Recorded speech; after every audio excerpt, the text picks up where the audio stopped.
Igbo biko watchara this video ntiri n'enu na ihe a bụ nwada Igbo enwere interview ya na-eme nwere ife ọ na-akọ watch godo ya before mbata kwuo okwu maka video watch ya mba anyị ma go ka bụ ezigbote onye omenala ekwetara na Jesus Christ ga-wash our sins away die on the cross mba ihe bụ ndị oyibo ihe bụ ndị ọcha otu aka ọ dịkwa believe m na white wedding. Oh wow. Yes, because white wedding bụ ihe asatara asata ihe eji mara anyị bụ ndị Igbo bụ gịnị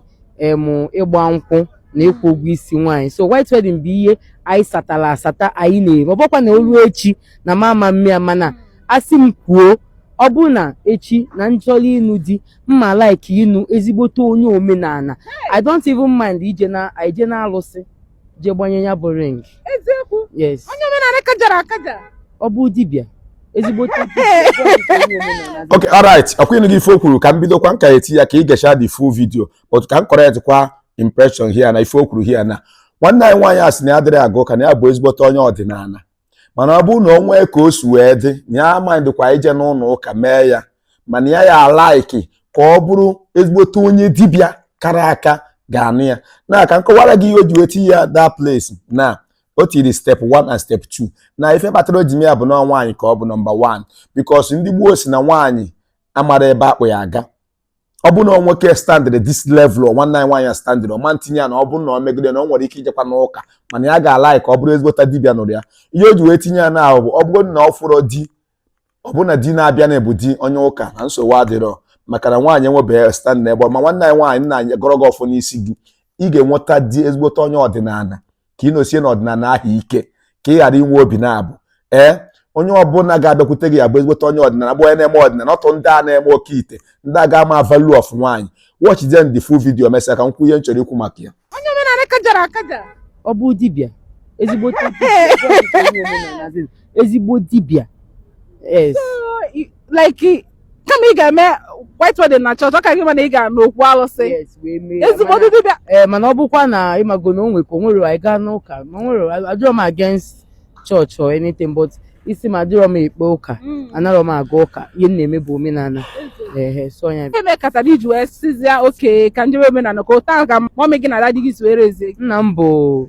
ezigbote onye omenala nna m bụgodo n'owu my village nna m na-emesi omenala ike so azụ m from omenala so ihe nji wee too bụ ihe ahụ ọ dị ka ụta nọ mmadụ jụọ m English name mama m bụ English name afa m bụ Somtochukwu ọ Adanna ya ewetago so onye abịa reincarnation nkọ ebelieve m ya because mụ anwe onye mpụtara ụwa ịghọta ebelieve m na mmadụ na-apụtalụ mmadụ ụwa apụtalụ m mmadụ ụwa ọ bụrụ na be anyị ịbịa be nna m ihe a na-akpọ m bụ ọkpabakụ bụ onye anụ mpụtara ụwa ịghọta and ndị mama ọfụma ị na-eme anya n'azụ o nwere maakị dị ya n'azụ dịkwa mụnwa n'azụ ọnya ka ị ga-eji malụ akpata na so ọnya ka ị ga-eji malụ na omenala dị ịghọta ọ na-abụ dị na ịbịa n'ufuma baa ya bụ m onye ufuma abịa n'ufuma ụmụ ọnyịba so ihe jezi ịbịa n'ufuma baa o nwere agwa m ga-akpasị m ọkpabakụ ime nnọọ ka ọkpabakụ onye fụtara ụwa ịghọta so onye abịa ị matara na ịpụtara onye ụwa nwere ihe ị mere ka m kọọrọ na obere akụkọ nne m chọrọ nwa and mgbe onye a m pụtara ụwa nwụ ọ bịakwute nne m na nlọ si anyị ebezi n'akwa na ọ na-anachite and orulo as in 2 months orulo 2 months ya bụ ihe mee nne m adị ime m and ka ọ dị ime m ọkwa from ihe a kọrọ m na onwe mgbe amụ m ezigbote arụ anaya m aduru m na village ozugbo ekute m kpọọ m ọkpabakụ from there arụ ọkụ ahụ na emelu m salaka na ndị otu ya so abụ m a well-rooted Igbo girl believe in omenala. Do you believe in 50-50 as onye omenala like ị ga dịkịta anụnwa na oke n'Igbo feminist na unu ga na-eme 50-50 gị na di feminist onwe dịka adị m too lazy Igbo feminist si ka anyị gwa onwe anyị eziokwu ọgbara nwoke na nwaanyị a sị na nwoke bụ a provider ebe ifo ma bụ m oriakụ ana odozi akụ ihe m bịalụ bụ ili akụ ana inyelu di m aka dozie nya bụ akụ ka ọ gbanyewe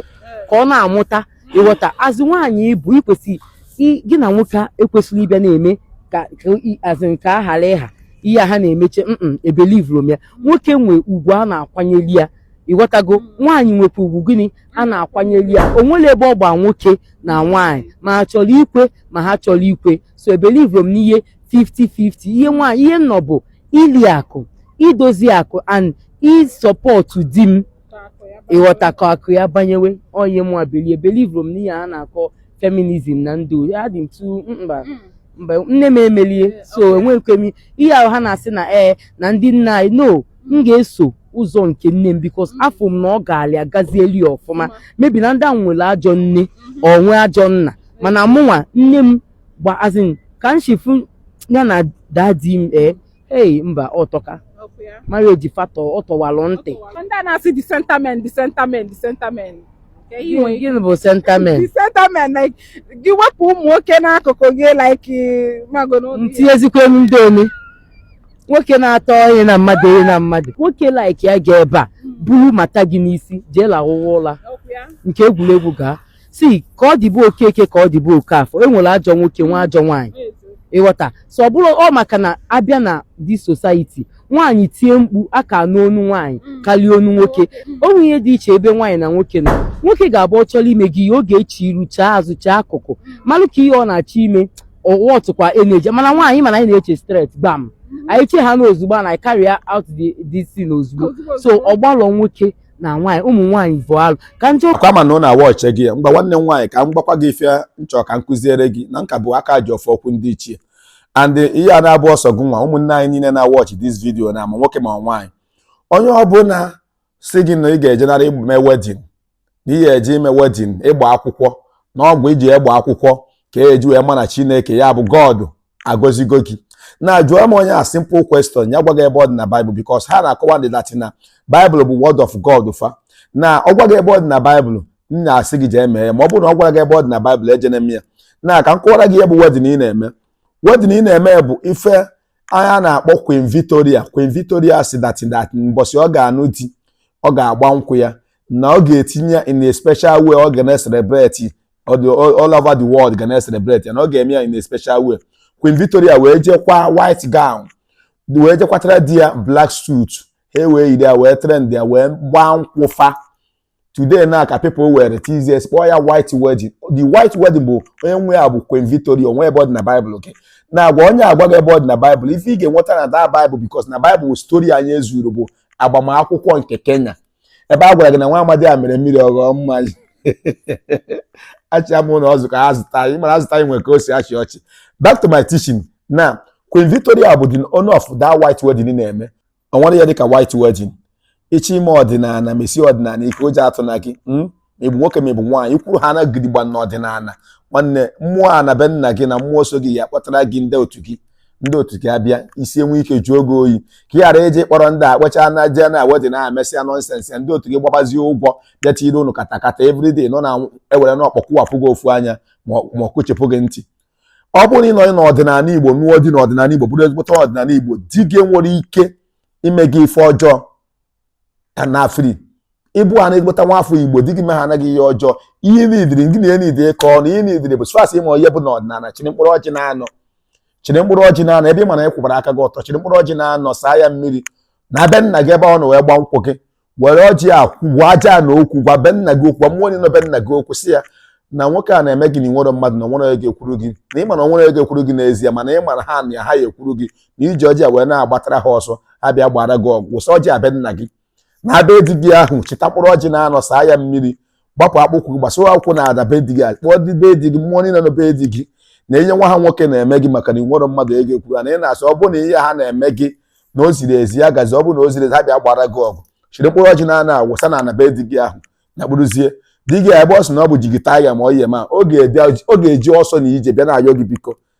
ihe m na-agwa gị bụ reality ihe dị n'ọdịnala Igbo mana ihe kpatara ụmụ nwoke nụọ nwaanyị a na-etiriti nwaanyị badly due to Christianity ga-akpapụ nwaanyị n'akụkụ ebego na chọọchị gị today nwaanyị nwere right na chọọchị agwa gị na fada nwere ihe niile ndị sisters eji ha eficha ike mana ibe n'ọdịnala Igbo nwaanyị nwere ugwu maka na highest mmụọ na-amịkpa ike n'ala Igbo godi bụ nwaanyị. Mmụọ nwaanyị adịghị ekwe bifo mmụọ nwoke bi n'ịkpa ike o siri ike agaghị wee gwụrụ mmụọ ọbụla bụ ogwugwu bụ mmụọ nwaanyị mmụọ ọbụla bụ ihe ojii ma arọ bụ mmụọ nwoke. Ekene m ụnụ aka mbụ aka ji ọfọ okwu ndị ichie biwa izi onye ego ntị ọ dịkwa